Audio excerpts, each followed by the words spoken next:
말씀을 나누겠습니다. 로마서 74번째 시간입니다. 로마서 7장 1절에서 7절까지의 말씀 함께 봉독하겠습니다. 형제들아, 내가 법 아는 자들에게 말하노니 너희는 율법이 사람의 살 동안만 그를 주관하는 줄 알지 못하느냐? 남편 있는 여인이 그 남편 생전에는 법으로 그에게 매인바 되나? 만일 그 남편이 죽으면 남편의 법에서 벗어났느니라. 그러므로 만일 그 남편 생전에 다른 남자에게 가면 음부라 이르되 남편이 죽으면 그 법에서 자유케 되나니 다른 남자에게 갈지라도 음부가 되지 아니하느니라. 그러므로 내 형제들아, 너희도 그리스도의 몸으로 말미암아 율법에 대하여 죽임을 당하였으니 이는 다른 이 곧 죽은 자 가운데서 살아나신 이에게 가서 우리로 하나님을 위하여 열매를 맺히게 하려 함이니라. 우리가 육신에 있을 때에는 율법으로 말미암는 죄의 정욕이 우리 지체 중에 역사하여 우리로 사망을 위하여 열매를 맺게 하였더니 이제는 우리가 얽매였던 것에 대하여 죽었으므로 율법에서 벗어났으니 이러므로 우리가 영의 새로운 것으로 섬길 것이요 의문의 묵은 것으로 아니할지니라. 그런즉 우리가 무슨 말 하리요? 율법이 죄냐? 그럴 수 없느니라. 율법으로 말미암지 않고는 내가 죄를 알지 못하였으니 곧 율법이 탐내지 말라 하지 아니하였다면 내가 탐심을 알지 못하였으리라. 아멘. 우리가 계속해서 공부를 하고 있는 이 로마서 7장의 앞부분, 아니 이 로마서 7장 전체는 로마서를 이해하는 분수령 같은 그런 부분입니다. 그래서 가장 논란도 많은 부분이기도 하죠. 로이드 존스도 이 로마서 7장과 8장에서 완전히 다른 길로 빠져버리고 또 제임스 보이스나 칼 바르트, 요 세 사람의 로마서 강해가 신학생들의 로마서 교과서 같은 거죠. 그 중에서도 로이드 존스의 로마서 강해는 어마어마하게 팔린 그런 책입니다. 그런데 개혁주의 진영에서도 로이드 존스의 로마서 8장은 다 걷어다가 불태워버리자, 불살라버리자라는 의견이 나올 정도로 삐걱거리고 있어요.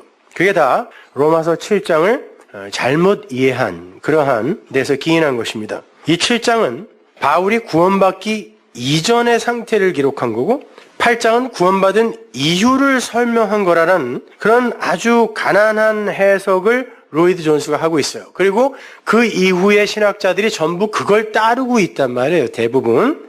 아닙니다. 그러니까 그렇게 일관성이 없어지는 거예요. 7장도 구원받은 성도의 상태를 묘사한 거예요. 사도 바울은 로마서 6장까지 일관성 있게 인간들이 자기들의 의로 내어놓는 율법과 하나님이 준비하신 하나님의 의를 집요하게 대조하여 가르칩니다. 우리의 의는 하나님 앞에서 아무짝에도 쓸모없는 헛것이라는 거예요. 그래서 하나님이 눈이 돼 그러나 이제는의 방법을 쓸 수밖에 없었다가 6장까지의 논지예요. 눈이 돼 그러나 이제는 하나님이 의를 준비하실 수밖에 없었다. 로마서 3장 21절 보세요. 그러나 이제는 개역성경에는 그러나라는 아주 중요한 접속사가 빠져 있어요.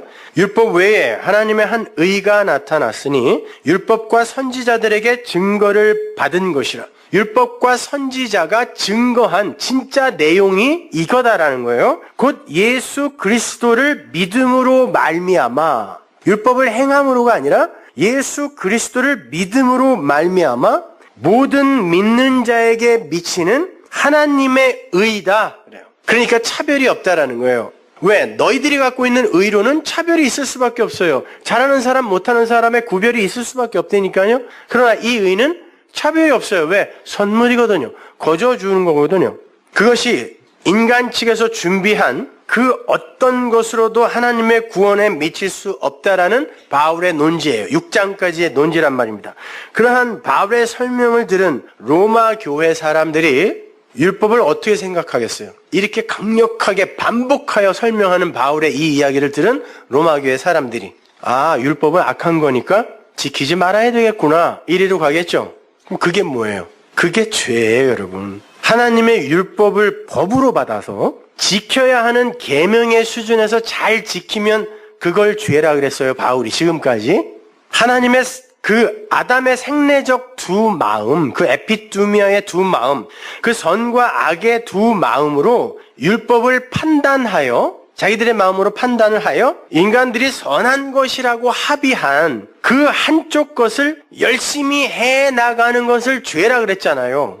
그 진리를 모르고 그 껍데기를 보고 그걸 열심히 행하는 걸 죄라 그랬잖아요. 똑같아요. 그것이 죄라는 말을 듣고 에이 그러면은 안 하면 되겠네 하고 안 하는 쪽을 선택하는 것도 죄란 말이에요. 그러면 이건 아무 가치도 없는 거야? 이러려고 하면 안 된다는 거예요. 그것도 죄라는 거예요. 그럼 어떻게 하라는 거예요? 하라는 거예요? 말라는 거예요? 하여튼 어떻게 하든 그 선악 판단의 주체는 인간이잖아요. 이거 해라는 거였어? 그래서 했는데 아니래. 그러면 그럼 이거 하라는 거야? 역시 선악 판단의 주체가 인간이라니까요. 그걸 죄라 그래요. 그럼 어떻게 하라는 거예요? 하나님은 인간들의 율법의 행위를 하던 안 하던 그런 거에 관심 없다는 거예요. 하나님은 그 율법을 통하여 죄가 무엇인지를 알기를 원하는 거지 그것을 행하는가 행하지 않는가에는 아무 관심이 없단 말입니다. 생각해보세요. 여자들이 애 낳고 정결례식 행하지 않는 게 하나님과 무슨 상관이 있어요? 근데 그거 안 하면 부정하다 그래버렸다니까요. 아니 힘들어서 애 낳아서 죽을 고생을 하면서 낳는데 부정한 사람까지 돼야 돼요?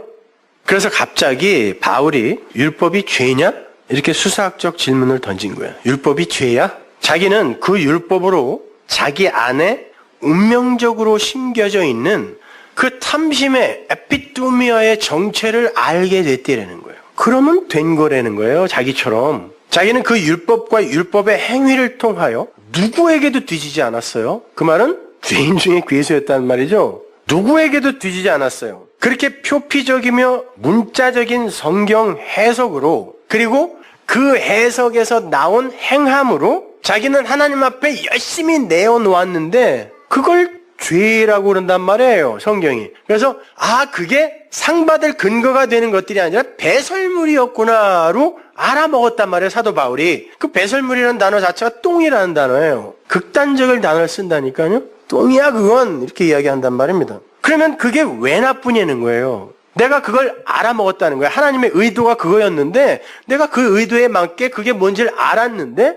그게 죄냐? 이렇게 이야기하는 거예요. 아니 사실 그게 없었으면 바울이 하나님의 의가 무엇인지를 배울 수 있는 방법도 없어요. 바울이 행한 그게 아닌 거, 그 율법의 행함이 아닌 거가 뭐예요? 은혜잖아요. 그게 십자가잖아요. 그러니까 그게 아니고 어떻게 십자가를 이따에 꽂아놓고 그걸 뭘로 설명하냐는 거예요, 하나님이. 그거 아닌 거. 자, 이 죄만 가득한 땅에서 십자가를 설명하는데 가장 빠르고 효과적인 방법이 네가 한 거 그거 아닌 거, 네가 되고 싶어하는 그거 아닌 거 이거잖아요. 거기에 사용된 죄라는 게 정말 나쁘기만 한 거냔 말이에요. 그게 바울의 논지예요. 죄는 나쁜 거예요. 그러나 그게 하나님에게 들려서 우리의 선을 이루는 데 쓰이면 그건 나쁜 거 아니라는 거예요. 그 자리에 머물면 이걸로 사망이에요. 이걸로 멸망이라니까요. 그러면서 하나님이 그러한 차서와 순서와 과정을 거쳐서 의를 설명하실 수밖에 없었던 이유를 남편과 아내의 예를 들어서 설명하는 게 로마서 7장 앞부분이란 말이에요. 오늘 우리가 공부하는 본문. 다시 한번 본문을 잘 보시면 1절에서 바울이 로마 교회 사람들을 형제라고 부르는 걸 볼 수 있죠. 그 1절 앞부분을 직역하면 이렇게 돼요. 율법을 안다고 하는 자들, 율법을 안다고 하는 그 무지한 형제들아. 율법을 안다고 하는 무지한 형제들아. 율법을 아는 게 아그노예요. 모르는 거다라고 이야기를 해요. 무지야. 깨달음이 없음이야. 이렇게 이야기를 해요. 그러니까 율법을 아는 게 그 진의인 진리를 모르는 것이니까 율법을 알면 알수록 무지한 자라는 거예요. 그래서 사도 바울이 그런 거야. 율법을 아는 무식한 형제들아 그래요. 형제라는 단어는 친구라는 단어로 완성이 되어야 된다 그랬습니다. 그렇죠? 히브리 사람들은 그 형제라는 개념을 어떤 어려움에 봉착한 상대방을 자기 걸 털어서 구원해내는 관계로 이해를 해요. 그래서 예수님의 이름이 자기 백성을 저희의 죄에서 건져낼 자예요. 헤수스. 그걸 형제라 그래요. 산상순에서 그러잖아요. 그 형제 미워하면 안 돼. 그러죠? 형제로 오신 거예요. 근데 어떻게 우리를 건져내세요? 죽음으로 건져내세요. 그렇게 죽어서, 아니 그 대신에 죽은 게 아니라 그 사람이 되어 죽음으로 말미암아 그가 필요한 것을 공급해내요. 그와 내가 하나가 되면 그걸 벗이라 그래요. 친구라 그래요. 우리가 제자가 아들로 완성이 돼야 되는 개념이잖아요. 12이 아들이라는 숫자니까. 그죠? 야곱의 12아들에서 나온 숫자. 그래서 하나님의 아들들이 있는 하나님의 그 거룩한 성 새 예루살렘에는 전부 12이 새겨져 있는 거라고 했습니다. 그러니까 우리는 제자가 되면 안 되는 거예요. 그 안에는 유다도 껴있을 테니까요. 그리고 수많은 제자들이 예수님이 나 그 떡 주러 온 거 아니야 그랬더니 도망가서 다시는 따르지 않았죠. 그 제자 되면 안 되는 거예요. 근데 제자 훈련이 웬 말입니까? 한국교회는 자꾸 제자를 만들어내려고 그래요. 아들을 만들어야 된단 말이에요. 진리를 설명해서. 자꾸 훈련시켜서 교회가 써먹기 좋은 사람을 만들어내는 게 아니라니까요. 아들 마찬가지예요. 이건 형제는 친구로 완성이 돼야 돼요. 이 친구는 도무지 감추는 것 없이 완벽하게 다 드러내어 공유하는 상태. 이게 친구예요. 그래서 아브라함이 하나님의 벗이잖아요. 그래서 하나님은 수시로 그래요. 내가 내 친구 아브라함에게 숨길 게 뭐가 있냐. 이렇게 다 드러내는 거. 서로 네가 나를 알고 내가 너를 알아. 네가 내가 되고 내가 너가 되는 상태를 벗 친구라 그래요. 그래서 데오빌로. 데오가 뭐예요? 하나님. 필로스. 친구, 하나님의 친구, 데오빌로 가카에게 라고 시작되는 누가복음, 사도행전, 이건 같은 책이에요. 근데 둘로 나누는 거예요. 한 책입니다. 그게 뭐냐면 앞에서는 하나님이 하신 일, 예수로 그리스도로 이 땅에 오셔서 하신 일을 설명하고 뒤에서는 그 성령을 받아, 오순절날 받아 그분이 한 그리스도의 일을 하는 또 다른 나, 세 번째 성전인 나를 설명하는 거예요. 아주 가감없이 다 밝힐게. 그래서 테오필로스라고 이야기하는 거예요. 친구란 말이에요. 근데 사도 바울이 여기에서 형제라고 불러요. 그것도 이 무식한 형제들아. 율법을 아는 무식한 형제들아. 이야기한단 말이에요. 그러면 그건 뭐예요? 내가 너희들에게 할 말이 있어. 이렇게 이야기하는 거예요. 내가 너희들에게 할 말이 있어. 여러분, 십자가, 그 하나님의 죽음이라는 걸 제가 지난 시간에도 설명해 드렸지만 너무 신파적으로 이해하려고 하지 마세요. 아, 하나님이 육신을 입고 오셔서 이 땅에서 그냥 죽어주셨단 말이야? 이렇게. 그게 뭔지를 아셔야 된다니까요. 그렇게 너무 심파적으로만 보니까 그 죽음을 죽은 예수에게만 시선이 가 있는 거예요. 거기서 한 발짝도 못 벗어나고 있어요. 신의 죽음이라는 건 이런 거예요. 하나님은 피조물에게 신이라는 존재라고도 이야기할 수 없지만 하여튼 그 존재는 피조물에게 계시될 수 없는 존재. 그래서 신이에요. 피조물에게 포착이 되는 건 신이 아니라니까요. 그런데 그 신이 피조물에게 당신을 낱낱이 공개하기로 작정하세요. 어떻게 공개하세요? 말씀으로 공개하세요. 이걸 레벨레이션, 계시라 그래요. 하늘이 도저히 그 하늘을 담을 수 없는 땅에게 하늘을 계시하는 거예요. 알려줄게. 물론 피조물은 말씀으로 온 그 하늘을 하나도 못 알아먹어요. 피조물의 한계예요, 그것이. 근데 어떤 이들에게 당신의 영, 즉 진리의 말씀을 넣어서 하늘과 하나님을 그들의 신비에 새겨버리세요. 물론 그들의 수준에 맞추어서. 내 안에 들어있는 그게 그 하나님은 아니란 말이에요. 그걸 어떻게 담아요, 우리가? 그 수준에 맞춰서 계시를 해준다니까요. 그리고는 그렇게 계시된 당신, 그걸 진리로 주고는 그를 그 진리로 만들어버려요. 그래서 그걸 아버지라고 불러버려요. 내가 네 안에, 네가 내 안에. 이렇게. 그것이 너희들 수준에서 이해할 수 있는 최고의 수준의 나라는 거예요. 그렇게 말씀이라는 계시를 통하여 신을 알아버린, 포착한, 내 수준에서의 신이지만 그 신을 포착한 이들에게 있어서 그 신이 더 이상 신이에요? 벗이란 말입니다. 그 개념이. 그게 신의 죽음이라고 하는 거예요. 신이 절대 타자로서 감추어진 그 상태의 그 신의 자리에서 내려와 자기를 피조물의 수준으로 엘로힘으로 이렇게 나타내 계시해 주는 거예요. 그러면 그 자에게 있어서는 이 신은 친구란 말이에요. 그러면 그게 바로 이 자에게 있어서 이 친구에게 있어서의 신이 죽고 친구로 연합이 됐다라고 이야기하는 거예요. 요걸 십자가가 그리는 거란 말입니다. 단순히 날 위해 하나님이 내려와서 죽었대 이렇게만 이해하면 안 돼요. 그게 내 밖에 있는 예수잖아요. 내 밖에 있는 십자가 사건이라니까요. 그거는 그러니까 그게 뭐 어떻게 날 구원하냐고요. 그게 무슨 메시아예요. 그리스도, 메시아 같은 말이에요. 그건 영이라며요. 근데 그 밖에 있는 그 사건이 어떻게 영이냐고요. 그게 내 안에 들어와 마음으로 이해되어 새겨져야 그게 메시아를 만나는 거란 말입니다. 여러분, 내가 너에 대해서 다 알고 너도 나에 대해서 다 아는 그런 사이, 그 친구 사이는 신의 죽음, 신이 그렇게 계시하는 신의 죽음, 자발적 죽음, 그것으로만 기인할 수 있잖아. 아니면 어떻게 네가 날 알아? 이게 십자가란 말이에요. 그래서 그 십자가가 서자 그리스도가 들어와서 신을 알게 해주는 거란 말이에요. 이게 뭐가 어려워요? 이렇게까지 설명해 주는데. 근데 인간들이 자꾸 추측하고 상상해서 자기 수준의 신을 우상처럼 만들고요. 그걸 섬겨버려요. 보세요. 기독교 이외의 모든 종교의 신이 전부 인간이 섬겨야 하는 신이에요. 갖다 바쳐야 되고 고행해야 되고 열심히 빌어야 되고 하는 그 신이죠. 모든 종교의 신이, 기독교는 하나님이 자기를 계시하는 거라니까요. 그걸 하나님이 우리를 섬긴다 그래요. 말씀을 흘리는 게 섬김이니까. 하나님은 그들의 그 우상이 되셔서, 율법이 되셔서 죽으시면서 이렇게 말씀하시는 거예요. 내가 그 율법, 인간들이 만들어 놓은 그 신, 가짜 신, 그 율법이 되어서 죽을게. 내가 죽을게. 계시해 줄게. 그렇게라도 하면 너희들이 신의 죽음으로만 탄생이 될 수 있는 그 벗으로서의 아들, 이 성도의 실체죠. 그 벗으로서의 아들이 무엇인지 알 수 있을까? 그러는 거예요. 내가 그것이 되어서 죽을게. 율법이 되어서 죽을게. 그러면 그 사건으로 말미암아 너희들이 신이 자기를 계시하여 자기를 죽여 신의 자리에서 피조물의 벗으로 내려와야만 그게 신과 피조물이 하나가 될 수 있는 유일한 길이라는 걸 너희들이 그 사건을 통하여 알아먹을 수 있을까?가 십자가란 말이에요. 그러니까 십자가는 다른 게 아니에요. 그러한 진리의 현실을 가르쳐주기 위한 시청각 교재란 말이에요. 구원은 그런 거란 말이에요. 그런데 이제는 그 십자가와 예수를 또 섬겨버리네.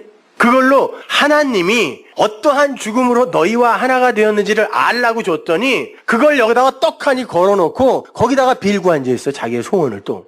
아닙니다. 그렇게까지 하심으로 우리에게 당신의 사랑, 아가페를 설명하고 계신 그 하나님을 알아야 되는 거예요. 그래서 선지자들이 우리가 힘써 여호와를 알자, 여호와를 알자, 힘써 여호와를 알자 그러는 거예요. 여호와, 내 말을 네 말로 쓰자. 그렇게 말씀으로 우리에게 오신 그 하나님을 알아먹자는 거예요. 그러면 된다는 거예요. 구약 때에도 그거 알면 되는 거예요. 그게 십자가와 관계 있는 자라니까요. 그러면 그걸 만난 자가 메시아를 만난 거예요. 그게 그리스도가 담고 있는 내용이니까, 진리가 담고 있는 내용이니까. 그래서 사도들이 예수는 그리스도다라고 목 놓아 외친 거예요.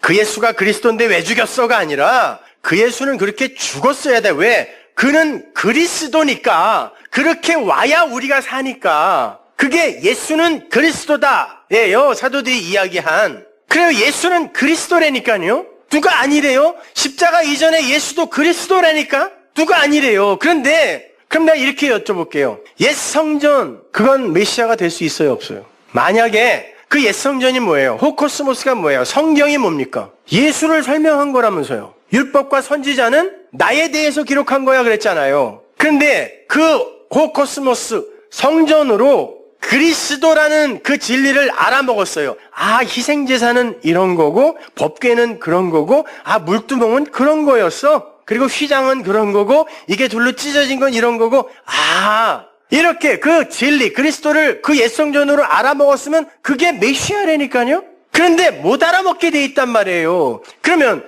그 구약 율법과 선지자들도 못 알아먹은 그게 나를 설명한 거다. 그러면 이 예수를 알아먹어야 돼? 못 알아먹어야 돼요? 못 알아먹어야 돼요. 십자가 이전에는. 왜? 인간들은 못 알아먹어야 돼. 그래야 거기서 한계가 폭로되고 예수가 죽어. 그러니까 신이 내려와 계시를 해야 너희와 하나가 될 수 있잖아 라고 죽어야 그 계시가 그리스도로 내 안에 들어와 내 진리가 될 거 아니에요. 순전한 하나님의 열심으로. 그래서 그 십자가 이전에 그 예수 그리스도는 그리스도의 역할을 못하는 거예요. 왜? 했어요. 율법을 진리로 설명했다고요. 산상수훈에서 이게 다 이거였어. 이런 이야기였어 라고 해줬는데도 아무도 못 알아들었단 말이에요. 그러니까 그리스도의 역할을 못했단 말이에요. 그리스도인데, 메시아인데. 그래서 이분이 죽고 이렇게 해서 신은 너희들에게 계시되어 네가 나고 내가 너가 되는 친구가 되는 거야, 벗이 되는 거야 알려주신 다음에 그리스도가 오셔서 그들에게 영으로, 말로, 진리로 주었단 말이에요. 그러면 십자가는 이걸 알아먹게 하는 하나의 시청각 교재였단 말입니다. 근데 그걸 여기다 걸어놔야 되냐고. 그걸 목에다가 걸고 다녀야 돼요? 그 조금 힘줬다가 잘못되면 나치 이거 아니면은 이거 불교의 만자 됩니다. 조심해서 걸고 다니세요. 그게 원래 태양신을 섬기던 자들의 표식이라 그랬잖아요. 그러니까 그것 자체가 중요한 게 아니라니까요. 드라큘라 나타났을 때 이렇게 해보세요. 손가락을 확 꺾어버릴걸? 그게 뭔지 걔는 알아요. 귀신들이 알잖아요. 왜 벌써 왔냐고. 차라리 이렇게 하든가. 기둥이니까 스타우로스 언약. 그럼 좀 똑똑한 놈은 알아먹을 거 아니에요. 아니 저놈이 언약을 안 해? 히스템이? 그 예수가 내용으로 담고 있는 그리스도를 만나라는 거예요. 그걸 마음으로 갖고 있으래. 그런 것이 친구의 단계인데 사도 바울이 형제들아 그래요. 그리고는 설명해 주는 거예요. 남편과 아내의 이야기로 내가 또 한번 설명해 줄게. 이미 구약에서도 그렇게 설명이 되었고 예수님도 설명해 준 건데 너희들은 여전히 무식한 형제니까 내가 다시 한번 얘기해 줄게. 그리고 그렇게 구약과 또 복음서에 나오는 많이 등장했던 아내와 남편의 이야기로 또 설명해 주는 거예요. 다시 한번. 그러니까 여러분 사복음서를 정확히 알면 서신서는 안 봐도 돼요. 이걸 제대로 못 이해한 사람들에게 사도들이 계속 왜 그걸 못 알아먹냐고 책망한 게 서신서잖아요. 그러니까 이걸 제대로 알아먹으면 이거는 몰라도 되는 거예요. 근데 우리는 이 서신서에 목을 메고 여기서 행해진 명령을 지키려고 애를 쓰고 있다니까. 이게 넷이란 말이에요. 사복음서 안에 다 들어있단 말이에요. 자, 바울이 그렇게 이야기를 한 다음에 이렇게 말을 이어요. 율법은 사람의 살 동안만 그를 주관한다. 여기에서의 사람은 모든 보편적 아담들 중에 구원받을 성도를 일컬음과 동시에 그렇게 율법 아래로 오신 첫 남편 예수를 지칭하기도 해요. 그 첫 남편 예수도 살아있는 동안에는 율법의 지배를 받았습니다. 율법이 그를 주관하게 놔뒀어요, 하나님이. 그래서 그 남편이 살아있을 동안에는 우리가 그분을 못 알아봐야 맞는 거예요. 율법의 주관을 받는다니까요. 예수님이 이 땅에 율법 아래에 오셨어요. 종의 형체를 가지고 왔다는 건 그 율법의 종으로 오셨다는 말이에요. 겸손하게 왔다는 말이 아니라 예수님이 살아계시는 동안에 안식일의 그 진의나 아니면 병고침의 진의나 아니면 성도가 먹어야 하는 양식의 그 진의를 설명하기 위해 안식일에 병도 고치고 안식일에 밀도 비벼 먹게 하고 이렇게 안식일을 어기는 일을 하시기도 하셨지만 그 이외에 모든 율법을 다 지켜가셨어요. 난지 8일 만에 할례도 받으시고 정결 예식도 행하시고 절기마다 성전에 올라갔다니까요. 심지어 동생들을 속이고 나 안 올라가. 그래놓고 몰래 갔더라니까요. 그리고는 11조도 내라 그래요. 자기가 11조로 왔는데 11조 이것도 내. 그리고 그것도 내야지. 그 진의가 뭔지 알면 그것도 함께 내. 겉옷 속옷 함께 내. 그런다니까요. 율법으로 오셨으니까. 율법 아래에 오셨으니까. 주님은 그렇게 율법의 종이 되어 살고 있는 이 세상 약속의 자손들의 대표로 오신 분이기 때문에 십자가 이전에는 당연히 율법의 종처럼 사셔야 돼요. 그리고 그 율법에 의해 죽임을 당하셔야 돼요. 율법에 의해 죽임을 당하셔야 돼요. 그건 하나님의 각본이 했다니까요. 율법은 반드시 하나님을 살해하게 되어 있어요. 하나님을 살해한다는 건 하나님의 은혜와 사랑을 그 선물을 모독한다는 거거든요. 그거 인정 안 한다는 거예요. 왜 내가 하나님에게 그렇게 은혜를 받아야 돼? 선물을 받아야 돼? 그러면 그분의 그 사랑과 그 은혜를 인정하고 거부한다는 것 자체가 그분을 살해하는 거예요, 이게. 그래서 율법은 피조물은 반드시 신을 살해하게 되어 있어요. 그러한 아담들의 살해는 필연적인 거예요. 하나님 살해는 인간들이 하나님과 그 하나님의 사랑과 은혜를 온전히 깨닫는 건 불가능이니까. 다 우리의 수준으로 그 신을 만들어서 섬기니까. 그래서 고작 소로 만들어 놓는 거예요. 그래서 하나님께서 감행하신 것이 당신의 자발적 죽음인 거예요. 니들은 이렇게 나를 못 알아먹고 나를 살해할 수밖에 없잖아. 이게 필연적인 너희들의 수준이야. 그러면 내가 나를 너희들에게 계시할 수 있는 방법은 신의 자발적 죽음, 자기를 계시하시는 것밖에 없잖아요. 그게 십자가라니까요. 십자가는 그래서 율법인 호코스모스의 세상이 하나님을 때려 죽인 것이기도 하지만 하나님이 자발적으로 자기를 계시하시는, 죽음으로 몰아내시는 곳이기도 한 거예요. 그게 십자가란 말입니다. 그래서 중요한 거예요, 십자가가. 근데 그걸 섬기라고 준 거예요. 그걸 예수님의 성육신이 조금 힌트하고 있는 거예요. 말씀으로 오셨다 그러죠, 하나님이. 그리고는 죽임을 당하잖아요. 그리고 어떻게 해요? 진리의 영으로 내가 그로 가서 너희들에게 죄, 의, 심판에 대해서 가르칠게. 내가 한 말을, 십자가 이전에 내가 한 말을, 그걸 가지고 또 다른 보혜사, 그리스도죠. 그가 가서 너희들을 가르치리라. 내가 한 말을 생각나게 하리라 그러죠. 같은 말이라니까요. 그리스도예요. 메시아예요. 근데 못 알아먹고 알아먹고 그 차이일 뿐이라고요. 그걸 알아먹어야 내가 메시아를 만났다라고 하는 거란 말입니다. 그 두 가지를 다 설명하는 게 십자가잖아요. 그러니까 얼마나 중요합니까, 십자가가. 그렇게 그 죽기 위해 이 땅에 오신 첫 번째 남편으로서의 예수가 율법이 되어 율법의 공격을 받아 죽는 거죠. 근데 이분이 논개처럼 그 적장을 품에 안고 같이 죽어버린 거예요. 그 남편이 죽을 때 그 율법이 함께 죽어버렸다니까요. 그래서 우리는 free, 다른 남편에게 가도 free다. 이 이야기가 로마서 7장의 이야기예요. 이제 그리스도에게 갈 수 있는 자가 된 거예요. 왜? 그분의 희생으로, 그분의 죽음으로, 그분의 자기 계시로. 인간들에게 오해된 그 우상으로서의 하나님은 거기서 죽어버리는 거예요. 세상의 그 첫째, 그걸 뭐라 그랬어요? 세상 임금이라고 번역했죠? 그 세상 임금, 세상의 호코스모스의 그 율법을 다 품어 안고 율법의 대표가 되어 세상의 첫째, 세상 임금이 되어 죽는 거예요. 우리가 그걸 알았으면 우리에게는 이제 더 이상 세상 임금이 있어요, 없어요? 율법이 없어요. 그래서 여러분이 이제 무슨 일을 한다고 해도 자유라고 이야기하는 거예요. 그걸 복음이라 그래요, 성경이. 세상 임금이 없어요, 여러분에게는. 가끔 나타나는 그런 뿔 달린 그런 거? 3년 전에 죽으신 작은 엄마 이런 거? 헛거. 여러분, 그 예수가 세상 임금으로 죽지 않았으니까, 율법으로 죽지 않았으니까 그 자들에게는 그 세상 임금이 죽은 것 같았으나 살아난 존재로 여전히 있기 때문에 그런 것들이 보이는 거예요. 헛것들이. 죽었다니까요. 그게 여러분 마음에 확실하면 그게 왜 나타나냐고. 나타나도 아무것도 아니에요, 그거는. 밥 몇 끼 잘 먹으면 돼요. 곰탕 한 두 그릇 먹고. 그 사망, 세상 임금의 사망 안에서 내가 함께 죽는 거예요.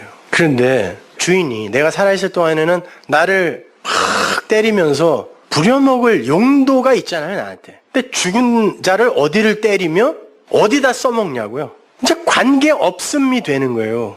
그래서 마귀가 우리를 만지지도 못한다고 하는 거예요. 관계가 없으니까. 자, 그렇게 그 내용이 무엇인지를 잘 이해하고 깨달아서 진리로 알게 되면 그게 바로 아니스테미, 부활, 아나부스타시. 이게 아니스테미에서 나온 단어거든요. 부활이에요, 이게. 아나, 위의 것으로 똑바로 서다. 호코스모스로 하나님이 이렇게 티데미, 차서와 순서로 설명해 준 것을 잘 깨달아, 아, 이게 그거였어요? 번제단, 물두멍, 성소, 향단, 지성소, 법궤, 이게 그거였어요? 성경 말씀이 그거였어요? 라고 딱 알게 되면 언약 위로 굳게 서는 거. 이걸 부활이라 그래요. 첫 번째 부활. 그리고 이 육이 완전히 이제 삭제되는 죽음을 맞게 되면 그때 여러분은 영원으로 들어가는 두 번째 부활이에요, 그것이. 그러니까 첫 번째 부활, 진리로 그것이 되지 않은 사람은 두 번째 부활은 죽은 자들의 부활이 되는 거예요. 꿈꾸지 말라는 거예요. 니들 상식으로 그려내지 말라는 거예요. 사도 바울이 경계한 겁니다. 죽은 자들의 부활, 그 도의 초보야. 뭘 그리고 있니? 그러는 거예요. 솔직히 여러분이 그리고 있는 천국이 그런 거 아니에요? 우리가 원하는 수준의 것들이 다 구비가 된, 그리고 이런 눈물 고통도 없고 뭐 이런 거, 내가 편한 곳이죠? 아니요, 거기는 하나님이 찬송받는 곳이. 그걸 벗어나지 못하는 걸 진짜 숨겨진 기복신앙이라 그래요. 여전히 나를 위해 신앙생활을 하는 거. 그러니까 우리는 예수를 믿어서 구원을 받으려 하면 안 되는 거고, 그 예수와 십자가가 담고 있는 하나님의 사랑과 은혜와 능력을 깨달아 나의 처음 자리로 내려가 구원받는 거예요. 그 예수가 날 위해 죽었대가 아니고, 그게 예수 믿는 거죠. 그게 아니라 그리스도 예수를 믿어야 되는 거라니까요. 아, 그분이 그렇게 진리를 설명하시고 내 안에 들어와서 그러니까 너희는 아니고 하나님이 전부야를 설명해 준 거. 이게 그리스도 예수를 믿는 거예요. 그래서 성경은 주 예수를 믿으라 그러지 예수 믿으라고 안 그래요. 항상 주는 그리스도시요라고 설명해 주잖아요. 그리스도 예수를 믿어라 그러지 예수 믿어 안 그랬다니까요. 그러니까 함부로 예수 천당 불신지옥 이런 거 써갖고 다니면은 오히려 여러분 큰일 내는 거예요. 그게요. 다 설명해 줄 수 없으면 그런 거 하지 말라고요. 그리스도로 오신 그 예수의 모양, 그것으로 내가 구원에 이르게 될 거다라는 걸, 그 구원의 그 차서를 이제 그게 피스티스라고 그랬죠? 그걸 내 믿음, 피스토스로 갖게 될 때 우리가 아들이 되는 거예요. 그래서 본문 4절이 우리의 구원의 방법을 디아 소마 호 크리스토스라고 이야기를 하는 거죠. 우리가 법에서 해방이 되는 방법은 호소마 호 크리스토스, 그리스도의 몸을 디아, 바이라는 말이거든요. 통하여 말미암아 되는 거야 라는 것이죠. 그리스도의 영. 그러니까 그리스도는 영이죠. 그래서 반드시 그릇이 필요해요. 영은 담을 그릇이 없으면 의미가 없어요. 보이지도 않고 만지지도 않고 만져지지도 않고 틀리지도 않는 거니까. 그래서 반드시 그릇이 필요해요. 그 그리스도라는 진리의 영을 담은 그릇이 예수였잖아요. 그래서 내가 말씀이야, 내가 하나님이야 라고 이야기했잖아요. 그 예수가 육을 삭제당하고 진리로 살아나신 그 십자가와 부활에 의해서 우리 안으로 진리의 영, 그 푸니우마가 들어왔단 말이에요. 불의 혀처럼 말로 통 들어왔어요. 글로사로 들어왔단 말이에요. 그 사건 자체가 우리의 육을 부인하는 거죠. 이 방법밖에 없다는 거예요. 그건 우리의 육체로는 하나님 앞에 내놓을 게 아무것도 없다는 거예요. 그리고 니네들의 그 육신의 기능으로는 절대 그 하나님의 계시를 알아먹을 수 없기 때문에 내가 영으로 들어간다라는 거예요. 니들을 그릇 삼아.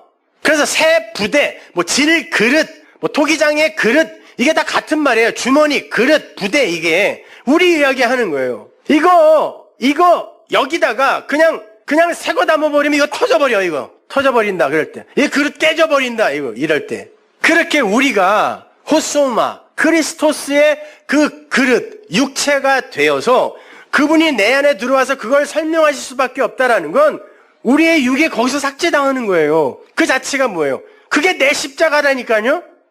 성령이 내 안에 그렇게 들어오실 수밖에 없었던 건 나는 아니다라는 선언이니까 내가 죽은 거예요. 내 육이 거기서. 그때 그 십자가가 내 십자가가 되는 거란 말입니다. 풍 올 것 같아. 뒷골이 너무 땡겨가지고. 이해하시는 거죠?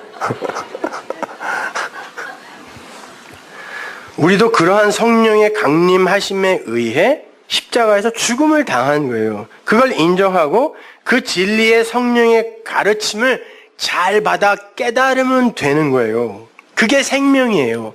그걸 알게 되면 세계관, 가치관, 행동 양식이 당연히 변해요. 우리가 생각하는 도덕적, 윤리적 그런 성숙은 아니지만 그게 영지주의와 다른 거란 말입니다. 우리 알았으니까 이제 막 살자. 천만의 말씀.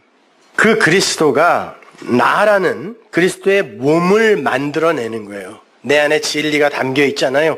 그리고 이건 아무것도 아니다라는 걸 이미 우리는 인정했고 하나님도 선언하셨고 내 안에 성령이 들어오는 게 이미 난 죽은 거니까.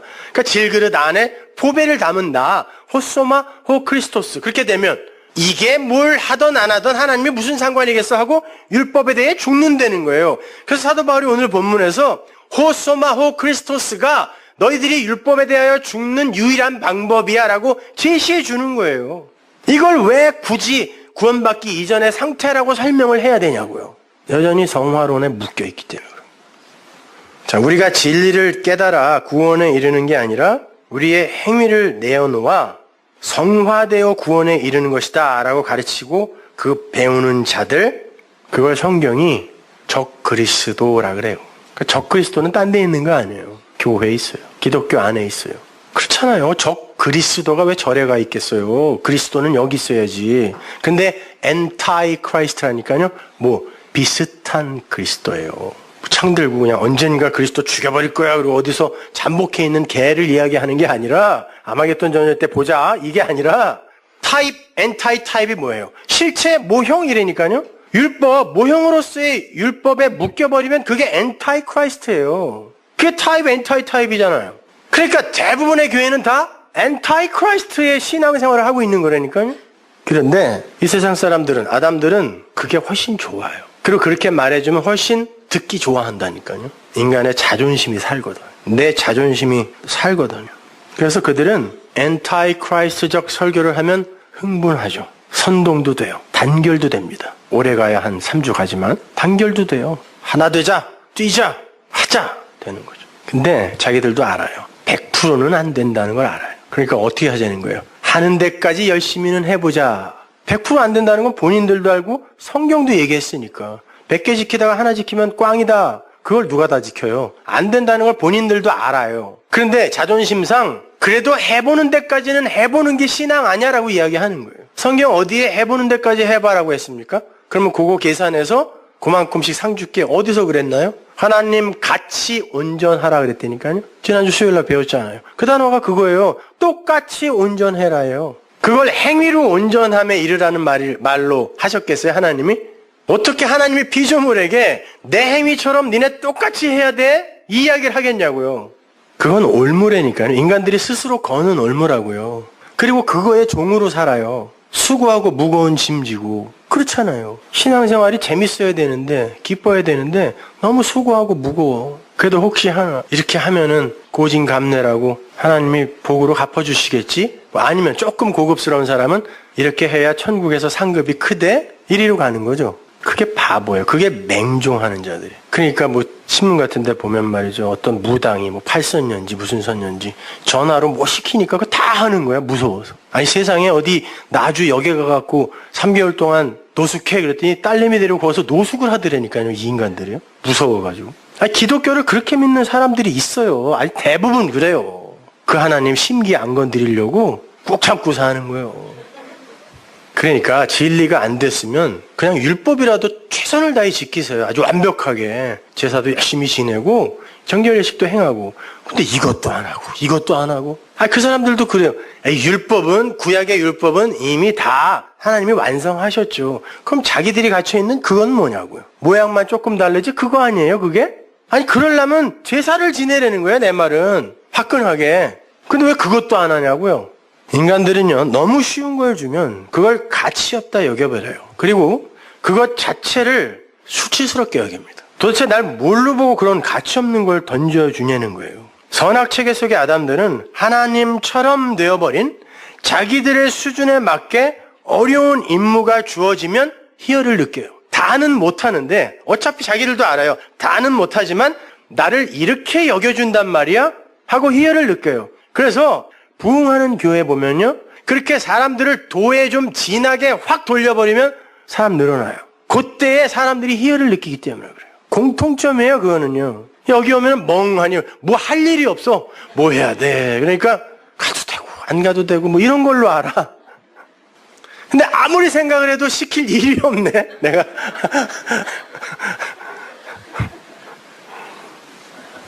율법과 은혜를 두고 하나를 선택하라 그러면 인간들은 반드시 율법을 택해요. 100%. 은혜는 당연하고 마땅한 거라고 여겨서 가치 없다 여겨요. 그래서 버립니다. 사실은 그 은혜가 당연하고 마땅한, 가치 없어 보이지만 당연하고 마땅한 진리고 율법이 인간들의 탐심이 만들어낸 수고하고 무거운 짐이에요.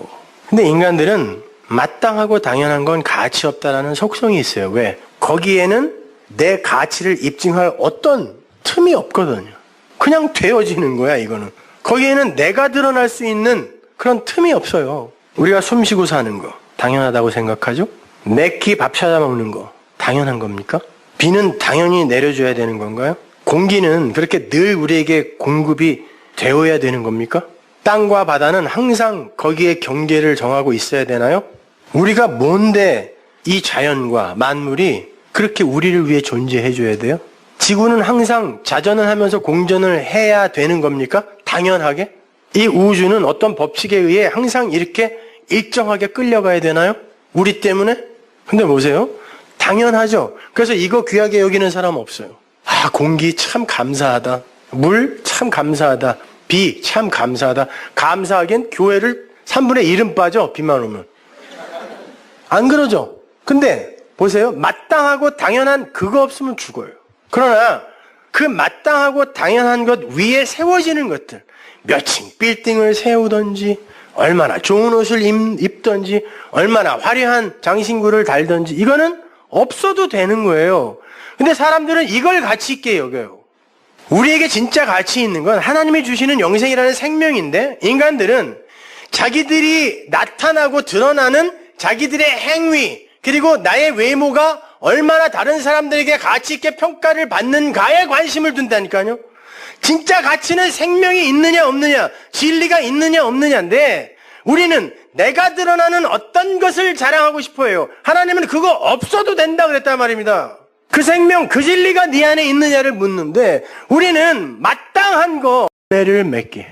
그걸 복음이야 이렇게 이야기한다니까요. 복음이야. 이거 이사야서 40장 6절에서 8절 말씀을 그대로 갖다가 쓴 거예요. 그러니까 구약도 똑같은 얘기하는 거죠. 근데 베드로가 이렇게 설명 안 해줬으면 그 얘기가 뭔지 모른단 말이에요.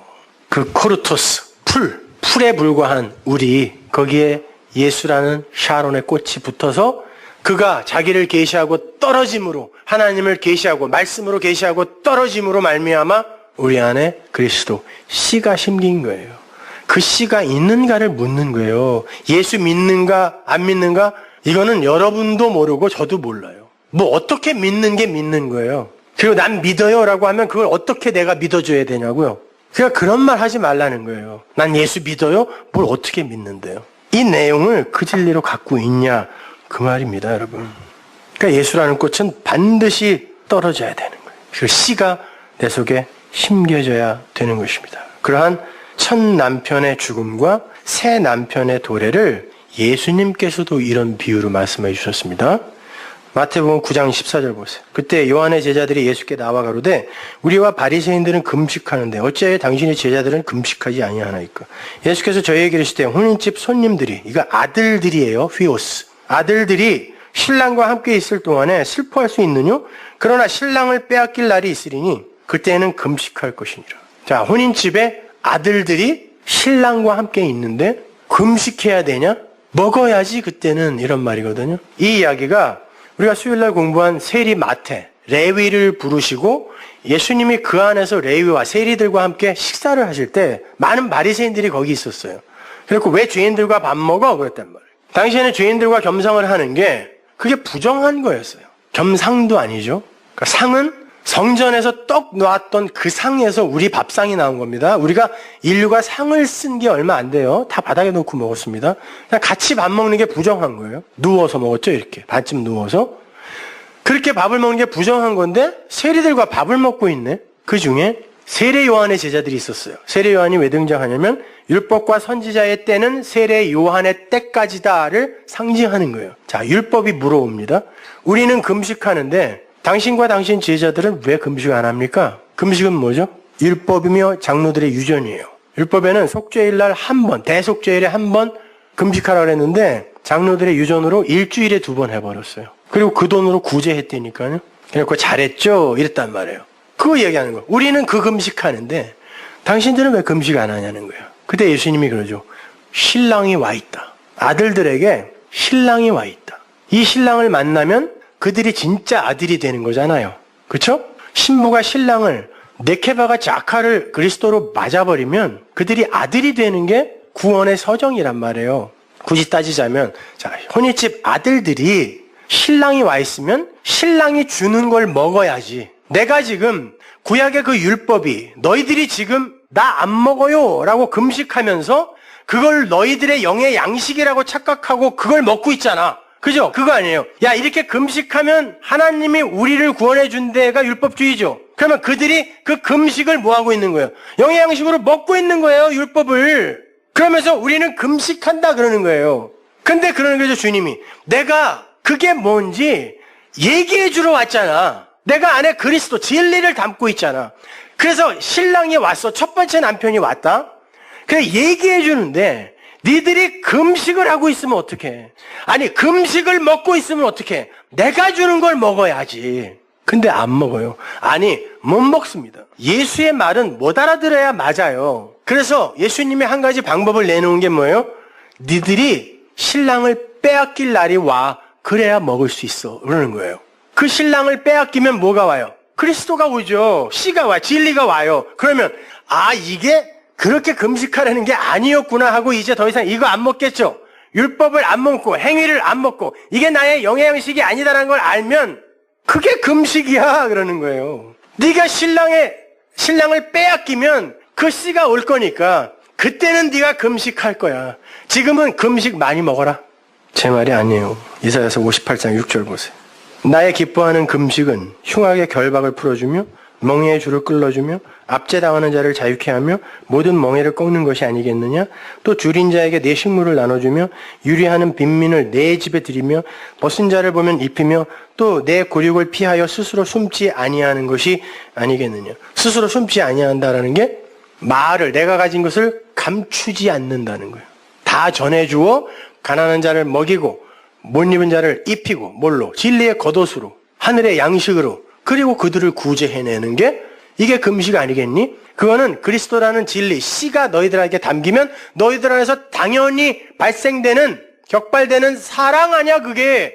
그게 금식이야. 율법 안 먹는 거, 세상 거 안 먹는 거. 이거예요. 주님이 이렇게 설명 안 해주셨으면 이 금식도 뭔지 모르는 거죠. 그죠? 니들이 이사야가 이야기한 그 금식하게 될 거예요. 어떻게 되면. 예수라는 꽃이 떨어지면. 그러니까 그 꽃은 떨어져야 된다니까요. 죽어야 돼요. 로마서 9장 29절 보세요. 또한 이사야가 미리 말한 바 만일 만군의 주께서 우리에게 씨를 재라 남겨두시지 아니하였다면 우리가 소돔과 고모라다. 그러지 우리가 무슨 말 하리요? 의를 쫓지 아니한 이방인들이 의를 얻었으니 곧 믿음에서 난 의요. 의의 법을 쫓아간 이스라엘은 저게 의야 라고 쫓아간 이스라엘은 그 법에 이르지 못했다. 그 법이 이야기하는 그 완성을 이루지 못했다. 왜? 그 얘기가 아니었으니까. 어찌 그러하냐? 이는 저희가 믿음에 의지하지 않고 행위에 의지함이라 부딪힐 돌에 부딪혔느니라. 기록된 바 보라 내가 부딪히는 돌과 거치는 반석을 시온에 두노니 저를 믿는 자는 부끄러움을 당치 아니하리라 함과 같으니라. 그 돌은 한 돌입니다. 근데 그 돌로 말미암아 그 계명이 적힌 그 돌로 말미암아 계명 율법으로 말미암아 이게 그거예요 라고 예수를 그리스도를 알아먹으면 그게 진리의 생수를 뿜어내는 반석이 되지만 그냥 율법으로 붙들어 버리면 거치는 돌이 된다는 거야. 그게 네 위에 떨어져 가루도 안 남기게 부수어 버린다. 그러니까 돌은 하나예요. 나무도 하나고 진리도 하나예요. 그걸 어떤 마음으로 보느냐예요. 두 마음으로 보면 죽음, 한 마음으로 보면 그거예요. 사는 거예요. 하나님은 모든 것을 짝으로 지어서 설명을 하세요. 그 짝은 원래 하나인데 다르게 보이는 것일 뿐이에요. 나쁘고 좋아 이렇게 우리에게 판단하라고 짝 준 거 아니에요. 하나라니까요. 그걸 하나로 보는 것이 모노게네스, 하나를 가진 자, 진리를 가진 자예요.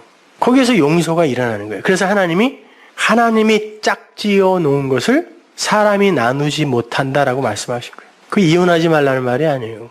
무슨 하나님이 짝지어줬어요? 지들이 좋아서 짝졌지? 그냥 꼭 하나님이 짝져줬대. 아니에요. 자기가 좋은 사람 짝지게 돼 있어요. 하나님이 이렇게 짝지어서 뭔가를 설명하려고 한 걸 지들 맘대로 선, 악으로 구분하여 이건 하고 이건 하면 안 되는 거라고 하면 그거 하나님이 용서 안 한다는 거예요. 하나님이 짝지어놓은 걸 왜 네가 분리해? 왜 네가 둘로 분리해? 왜 네가 선악으로 판단해버려? 그런 이야기란 말이에요. 그리스도 안에 나, 그렇게 하나가 아닌 나와 예수로 존재하면 그게 죄예요. 기독교는 다른 종교와 달라요. 여러분이 신을 섬기는 종교가 아니라니까요. 이게 주신 자유를 누리는 거란 말이에요. 이것이요. 아담과 하와, 자칼과 네케바, 아브라함과 이삭, 아브라함과 사라, 야곱과 요셉, 모세와 여호수아, 엘리야와 엘리사, 구약과 신약, 땅과 하늘, 위의 것, 아래 것, 물과 뭇, 예수와 그리스도, 육체와 땅, 영, 첫 남편, 두 번째 남편, 거짓과 진리, 밤과 낮, 빛과 다니엘서 9장에 보면 하나님이 이 역사 전체를 70일에로 나눠주세요. 근데 예수 그리스도가 오면 69일이에요. 그리고 와서 반을 쓰고 가세요. 3년 반. 나머지가 3년 반이죠. 이게 우리의 인생이에요. 그래서 요한계시록에 한때, 두때, 반때, 3년 반, 42달, 1260일이 나오는 거예요. 이 역사를 그렇게 이야기한다니까요. 그 말은 69일의 반을 3년 반에 다 넣어버리겠다는 거예요. 그 일이 우리에게서 일어나는 이 일이, 십자가 이후에 일어나는 이 일이 역사 내내 일어나는 거야. 그러는 거예요. 요한계시록이. 뿐만 아니라 예수에게 3년 반 동안 일어났던 일이 너희에게 일어날 일이야, 그게. 그래서 3년 반이에요. 그 3년 반, 이 70일에 70의 7, 이 기간 동안에 그 진리를 씨로 받으면, 그리스도로 받으면 용서가 되는 거야. 그 이야기 하시는 거예요, 예수님이. 우리는 십자가 이후인 이 3년 반의 때에만 구원이 있다고 착각을 해요. 왜? 그 십자가와 예수의 죽음이 나를 위해 발생한 거라는 이걸 지우지를 못해서 그래요. 그래서 그 이전은 어떻게 구원받아요? 여기에 이게 해답이 없는 거라. 그래서 그 예수에게 감사하느라 여전히 율법에 묶인 삶을 살게 되는 거예요. 감사하지 말라는 게 아니라 감사는 그렇게 하는 게 아니라니까요. 여러분 걸 털어드리는 게 아니란 말이에요. 그러니까 그렇게 율법에 묶인 자들이 몇 번 용서해 줄까요? 물어보는 거예요. 율법에는 4번인가 용서하라 그러잖아요. 베드로가 7번쯤 하면 돼요? 그런 거죠. 7번쯤 하면 돼요? 그러면 내가 칭찬받겠죠? 이 율법주의죠. 그 예수님이 거기다 대고 그러는 거예요. 용서는 71회 동안에 일어나. 그 진리만 알면. 근데 뭘 네가 용서를 하니? 성경이 말하는 용서가 네 그 용서야? 71회의 용서지? 태초부터 있어온 하나님의 그 용서지? 그런 거예요. 491번째는 가서 죽여도 된다가 아니라. 그래서 기름 부음을 받은 다윗. 기름 부음을 받았다는 것 자체가 기름이 그리스도잖아요. 메시아죠, 기름이. 그 부음을 받았다는 건 내 안에 그리스도를 가진 자의 모형이죠. 그 예수의 모형이죠. 그리고 우리의 모형이에요. 기름 부음을 받고 다윗이 누구한테 가요? 골리앗에게 가는 거예요. 아무도 못 죽여. 세상의 임금 사울도 못 죽여요. 왜? 같은 편이에요. 그게 사울이고 그게 골리앗이에요. 안 죽여요. 못 죽인다니까요. 근데 기름 부음 받은 꼴 같지 않은 애가 하나 가는 거예요. 사무엘이 기름 부음을 하나님의 말을 듣고 갔어요. 기름 부으러. 근데 아버지가 걔는 안 불렀어요. 보통 아버지가 그렇게 자식 편파적으로 취급 안 하거든요. 근데 워낙 아니야, 얘는. 그러니까 안 불렀어요. 다른 애들. 근데 사무엘이 가는데 아니래 다. 물어봐요. 다른 애는 없어요? 근데 아버지가 하나 있긴 있는데 걔는 아니에요. 여기서 다시 골라보세요. 사무엘 걔 데리고 오세요. 그 꼴 같지 않은 애가 기름 부음을 받아요. 네요. 나 질그릇이 진리를 품어 안아요. 아무도 기대하지 않는, 부모도 기대하지 않는 자가 골리앗에게 가서 돌을 던지는 거예요. 돌을 던져 그를 심판해버리는 거예요. 자, 기름 부음 받은 자, 열매 맺을 우리에게 하는 거예요. 우리가 무엇을 갖고 가요? 한번 보세요. 사무엘상 17장 38절. 이에 사울이 자기 군복을 다윗에게 입히고 놋투구를 그 머리에 씌우고 세상 왕의 갑옷, 그건 하나님의 전신갑주 아니에요. 그거 행위의 율법의 옷이에요. 그거는. 그거 입으면 안 돼요. 놋투구, 놋이 뭐예요? 성전 마당을 만들던 기명, 그거 기명을 만들던 게 놋이죠. 섞인 거. 구리와 아연, 구리 주석 섞으면 놋이 되는 거예요. 그래서 성전 마당, 율법을 섞인 것 이렇게 모형을 해서 놋으로 만드는 거예요. 그 놋투구, 이게 지성소로 들어가면 금이 되죠. 섞인 거에서 순수한 것으로 가는 거예요. 그게 성전이란 말이죠. 그 놋투구는 뭐예요? 구원의 투구 아니에요. 그거는 벗어야죠. 그래서 다윗이 어떻게 하는지 보세요. 그 머리에 씌우고 또 그에게 갑옷을 입히며 다윗이 칼을 군복 위에 차고는 익숙치 못하므로 시험적으로 걸어보다가 사울에게 구하되 익숙치 못하니 이것을 입고 가지 못하게 했나요 하고 곧 벗고 손에 막대기를 갖고 시내에서 매끄러운 돌 5을 골라 자기의 목자의 제구 곧 주머니에 넣고 손에 물매를 가지고 블레셋 사람에게로 나아가니라. 자, 요 일이 그대로 요 그림대로 일어난 거 맞아요. 근데 문자는 그렇게 안 써 있어요. 다른 문자들을 여기다 써서 성경이 우리에게 뭘 가르쳐 주려고 그래요. 기름 부음을 받은 바로 그 그리스도를 상징하는 그 씨가 이제 율법에게 가는데 아무도 못 이겨. 아무도 못 이겨. 세상 왕도 못 이겨. 가는데 뭘 가져가요? 막대기. 모세의 지팡이, 아론의 지팡이, 야곱의 지팡이, 시편 23편에 지팡이와 막대기. 왜 성경에 지팡이가 이렇게 많이 나와요? 그 파자하면 하나님이 아래 것으로 가르치는 위의 것이란 뜻이거든요. 그게 뭐냐면 지팡이와 막대기가 나를 안위하고 나를 지킨다는 건 뭐냐면 그게 하나님의 말씀이에요. 예를 들어 볼게요. 모세, 아론의 지팡이가 애굽 안에서 뱀이 되죠. 근데 애굽 술사들의 지팡이가 역시 뱀이 되는데 모세 아론의 지팡이가 그 뱀을 잡아먹어버려요. 뱀이 말을 하러 이 땅에 오셨어요. 우리에게 못 알아듣는 말로, 그죠? 우리를 노뱀이, 불뱀이 돼서 덥석 물러온 게, 율법이 돼 우리를 물러온 게 예수라고 그랬잖아요. 그래서 내가 뱀이 되어 장대에 달려야 돼 그랬잖아요. 그 진짜 하늘이 보내신 그 이 땅의 뱀을 먹으라고 보낸 그 뱀, 그 지팡이, 그것의 진의가 지팡이에요. 그게 우리를 살리는 거예요. 우리를 인도하는 거라니까요. 그래서 출애굽 시작에 그 뱀이 다른 뱀을 먹어버리는 거예요. 하나님이 준 지팡이가. 그 지팡이가 우리를 안위하는 거예요. 생명의 물가로 인도하는 거란 말이에요. 그 막대기를 그가 가지고 있어요. 기름 부음 받은 자가. 그리고 시내에 가서 그래요. 자, 이 시내라는 게 그냥 그 시내 맞아요. 물가, 돌이 있는 물. 근데 그 시내라는 단어가 유산, 분깃, 목이라는 단어에서 온 시내라는 단어를 써요. 뭐냐면 하나님께서 우리에게 유산, 분깃, 목, 생명으로 주실 그 어떤 게 담겨있는 물, 강으로 가는 거예요. 그래서 그 단어를 굳이 쓴다니까요. 쓰고 가서 매끄러운 돌 다섯이라고 그래요. 매끄러운, 이게 제비 뽑기 위한 돌이라는 뜻인데 매끄럽다라는 의미는 사실은 없어요. 제비 뽑는 건 뭐예요?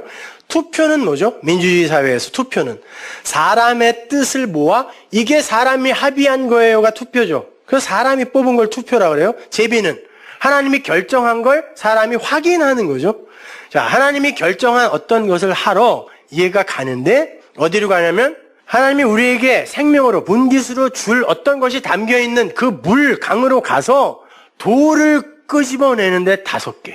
여러분, 그 밑에서 이 다윗이 돌을 던졌다라 그러죠. 그 단어 카라가 새기다라는 뜻도 같이 있어요. 그럼 한번 보세요. 어떤 것이 새겨져서 던져짐으로 도저히 깨질 수 없는, 이 세상의 것으로는 깨질 수 없는 어떤 것이 심판을 받은 사건이 뭐예요? 십계명 사건이에요. 그 이야기 하고 싶은 거예요. 근데 왜 5인가? 물매라고 번역이 된 단어 있죠? 케라거든요. 그게 던지다, 새기다. 요 카라에서 온 단어인데 그 단어 케라가 휘장이라는 말이에요. 성소와 지성소를 맡고 있는 휘장, 그 단어예요. 그게 휘장. 휘장이 몇 폭으로 되어 있는지 아십니까? 10개로 되어 있어요. 10폭. 그래서 거기에서 10폭 병풍이 나온 거예요. 병풍은 반드시 10폭이어야 진짜예요. 2폭, 3폭은 사람들이 만든 거예요. 원래 병풍은 어떤 것을 가리고 막기 위해, 그래서 죽음이 항상 병풍 뒤로 들어가는 거예요. 가리고 막기 위해 만들어 놓은 10폭의 어떤 것, 이게 뭐예요? 지성소를 맡고 있는 휘장을 이야기한 거예요. 거기서 나온 거예요. 자, 그 휘장이 10개, 계명이죠. 그죠? 계명은 진리, 지성소를 맡고 있는 어떤 것이란 말이에요. 근데 그 휘장이 뭐라 그래요? 히브리서에서는 예수의 몸, 그건 맡고 있었던 거라니까요. 그게 찢어졌다. 어떻게 찢어졌을까요? 잘 찢었겠죠. 반씩 5개. 뭐예요? 출애굽기에서 십계명을 앞에 5개만 주시고 뒤에 거는 제목만 주세요. 5개는 뭐예요? 내 앞에 다른 신 섬기지 마, 망령되 일컫지 마, 내 이름, 부모를 공경해, 이런 거. 이거는 인간들이 지킬 수 없는 거예요. 왜? 하나님이 뭔지를 모르는데 그 이름이 뭔지는 어떻게 알며 망령되이 일컫는 게 뭔지를 어떻게 알아서 그걸 안 하냐고요. 하나님이 그분의 이름 맞아요? 하나에다가 님 붙인 게 그분의 이름 맞냐고요. 그럼 하느님은 맞아요? 아니에요. 그건 그냥 우리가 붙인 이름이에요. 하나님이든 하느님이든 뭐든지 괜찮아요. 그런 거 갖고 싸우지 마세요. 뭐 국어책에 하느님으로 돼 있다고. 아니, 모르는 거예요, 그건. 그러면 그 모르는 걸 하나님이 우리에게 주고 밑에 거는 우리에게 안 줬어요. 그리고 밑에 거는 예수님이 오셔서 산상수훈에서 설명해 준다고, 넷으로. 그리고 마지막을 에스카톨로스 코드란테스 사랑, 아가페로 끝내버려요. 그리고 서신서에서는 율법의 완성은 사랑이야. 모든 게 다 그 안에 들어있으라고 이야기해버린단 말이죠. 그러면 뭐죠? 이거는 니들이 못하는 거잖아. 그럼 내가 이야기한다고 할 수 있어? 니들은 내가 누군지도 모르는데 어떻게 니들이 나를 사랑하고 내 이름을 망령되이 일컫지 않니? 이름이라는 거 곧 말씀인데 그거는 우리가 못 알아먹는 거예요. 그러면 니들이 이걸 할 수 있는 방법이 뭐냐면 밑에 5개를 하면 그게 바로 위에 걸 하는 거야. 뭐예요?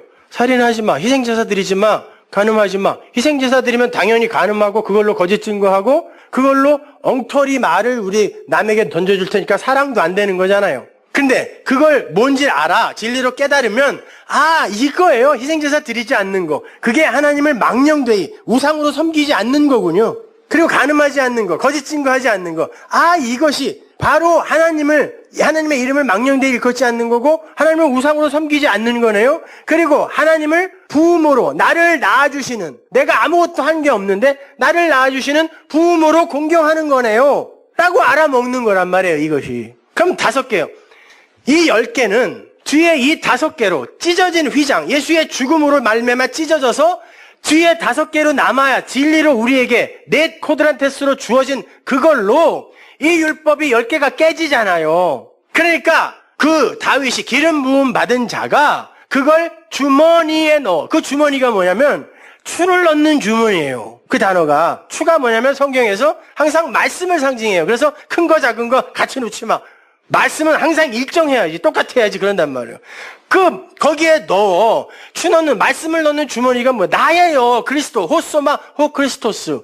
내가 그렇게 돼서 가면, 누구도 깰 수 없는 철옹성 같은 그 골리앗이라는 율법이 깨진다는 거예요. 죽는다는 거예요. 그래서 물매, 휘장, 그 휘장이 찢어져 5개로 던져지자 그가 죽는 것입니다. 그리고 이 이야기를 복음으로 우리에게 설명해 주는 거예요. 그러니까 여러분이 그 십자가 이전에 예수에 묶여 있으면 안 된다고. 이게 무슨 말인지 이해는 가세요? 네, 그래요.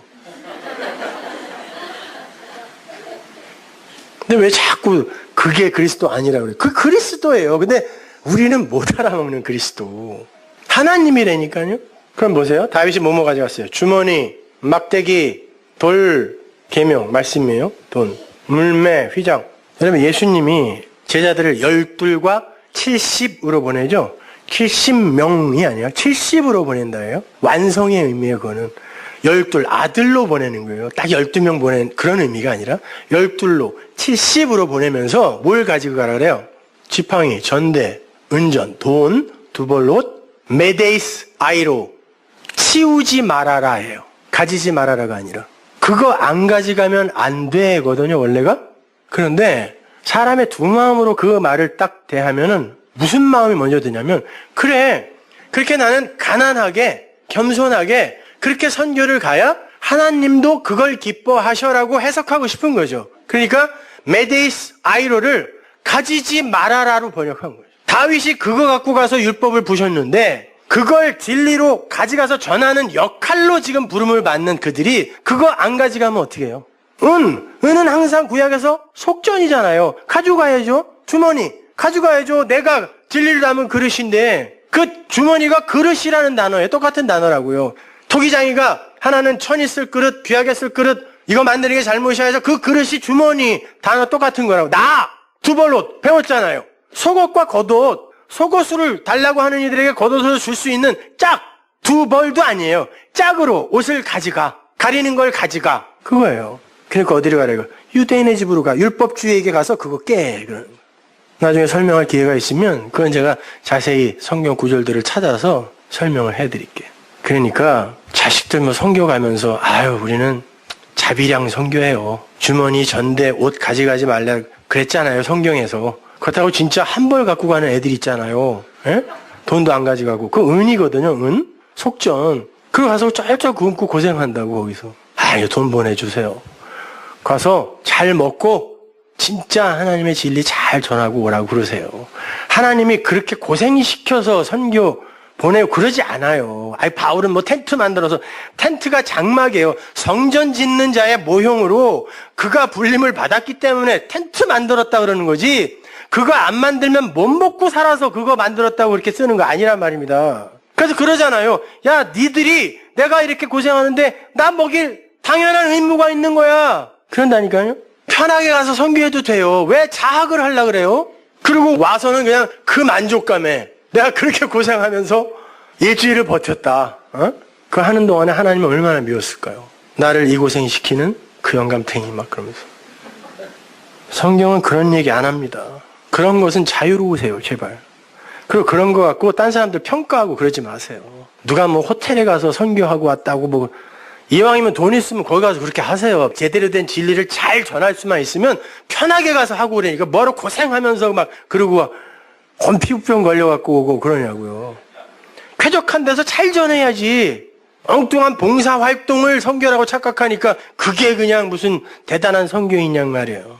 안 해요, 여러분. 성경은 절대 그런 얘기 안 합니다. 그러니까 자유하세요. 이렇게 우리는 첫 번째 남편으로 오신 예수 안에서 진리의 그리스도를 만나야 하는 거고, 율법이라는 죄 속에서 하나님의 은혜라는 의를 발견해야 되는 거고, 우리 안에 두 마음으로 하나님의 한 마음을 배우면 되는 거예요. 그게 신의 죽음에 그 은혜를 통하여 성취되었다는 거, 그거 아시면 돼요. 그러면 당연히 그분을 찬송하게 되죠. 찬송은 여러분에게 맨날 그냥 뭐 앉아가지고 그냥 되지도 않는 멜로디, 우리 할머니들 말이에요. 멜로디도 똑같고 박자도 똑같고 리듬도 똑같고 가사만 틀려. 그래놓고 우리 할머니 맨날 찬송한대. 무슨 뜻인지도 모르고. 그게 아니라 자, 내가 어디 산에 가다가 맛있는 아주 시원하고 너무너무 깨끗한 옹달샘을 발견했어요. 마셨어. 너무 좋아. 칭찬해주고 싶어. 찬송하고 싶어요. 어떻게 해야 돼요? 그릇에다 떠놓고 빌면 돼요? 먹고 다른 이들에게 아 시원해. 그럼 돼요. 그걸 찬송이라 그래요. 그게 진짜 섬김이라니까요. 근데 우리는 그거 떠놓고 거기다 대고 뭐 빌고 있는 거죠. 이걸 우상 섬김이라 그래요. 여러분이 진리의 복음을 알았으면 아 좋아 하면 되는 거예요. 아 좋아. 그 진리가 여러분 안에 있으십니까? 그거 확인하시라는 거예요. 저는 기도하겠습니다. 하나님의 은혜를 감사합니다. 아버지 하나님, 우리는 그렇게 진리 안에서 자유로운 자가 되었습니다. 하나님, 그거 맛있게 먹고 그 하나님의 선물 누리라고 우리에게 주었는데 우리는 그것을 가지고 엉뚱한 행위를 낳고 있습니다. 지금이라도 하나님께서 선물해 주신 그 자유가 무엇인지를 잘 누리게 하시고 그 하나님의 은혜 속에서 풍성한 하나님을 향한 찬송을 내어놓는 우리 성도들 다 되게 하여 주옵소서. 예수님 이름으로 기도합니다.